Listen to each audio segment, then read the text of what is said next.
अस्सलाम वालेकुम viewers, welcome to Urdu से YouTube channel. Like the video, subscribe my channel and press the bell icon to get notified. नाम है मैमूना। मैमूना नाम के इंग्लिश में स्पेलिंग बनते हैं MAIMUNAH। मैमूना नाम का शुमार लड़कियों के नामों में होता है। मैमूना नाम लड़कियों के लिए मखसूस है। मैमूना नाम का मजहब मुस्लिम है। मैमूना नाम के मायनी है हमारे प्यारे नबी हज़रत मोहम्मद सल्लल्लाहु अलैहि वसल्लम की बीवी का नाम, काबिल एतमाद, मोतबर, सही सालम।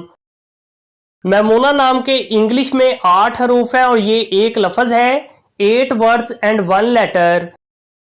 मैमूना नाम के उर्दू में 6 हरूफ हैं और ये एक लफ्ज़ है।